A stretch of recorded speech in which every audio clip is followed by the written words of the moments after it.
The International Human Rights Documentary Film Festival, Docudays UA, is opening here in Kyiv on February 18th. This is a symbolic and tragic day for Ukraine. Nearly 2 years ago, Berkut riot police gunned down protesters on Kyiv's Independence Square. Many of them died. Docudays UA focuses on some of the volunteer and civic society organizations which started as a result of the pro-EU protests. Now, these different organizations and volunteer initiatives are basically the driving force behind delivering aid and medical supplies and food supplies to the front line in the east. The three films showcased at the opening, Euromaidan SOS, White Collar Unit and Language. Emotional and at times shocking, the documentaries reveal the perseverance of ordinary civilians who sacrifice their time and effort to help others. The films highlight all the complex aspects of the pro-EU protests, which later became known as the Revolution of Dignity. When war started and when Crimea was annexed, everyone forgot about, or many people forgot about these tragic events, and we want them to remember. The main message of Euromaidan resonated with people throughout the world.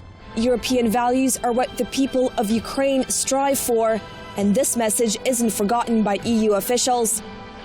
During the protest at Maidan Square, it was the first time ever that people actually died holding the European Union flag in their hands. And I really think that the bravery and the determination that was shown by those protesters serves as an inspiration and also as a very important reminder for us living in the European Union not to take our European values for granted. Members of volunteer organizations featured in the film, as well as families of those who lost their lives during the protests, came to the private showing. One of them is the widow of Volodymyr Rybak, who was an outspoken city council member from Horlivka. In this video footage back from April 2014, Rybak is seen trying to get into a local administration building to take down the flag, now used by Russian-backed separatist forces. He's pushed away by men, some of who are wearing balaclavas. That same day, Rybak was kidnapped. Days later, his body was found floating in a river with signs of torture. Nearly 2 years since his death, his widow says authorities are not able to bring the guilty parties to justice.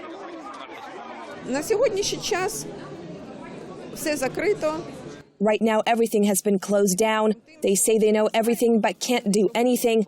I'm dissatisfied with it all. Recovering after the bloodshed at the Euromaidan demonstrations may take years for Ukraine. The country suffered a tremendous loss of lives during the protests, and what followed was unimaginable for most Ukrainians. Russia's annexation of the Crimean Peninsula and its military intervention in the Donbass, triggering another war for Ukraine's independence. Docudays UA sheds light on some of the events which took place during Ukraine's pro-EU demonstrations in Kyiv. Now, the films tell stories of different volunteer and civic society organizations which started during one of the most difficult times of Ukraine's Revolution of Dignity. This is Heroism in Kyiv for Ukraine Today.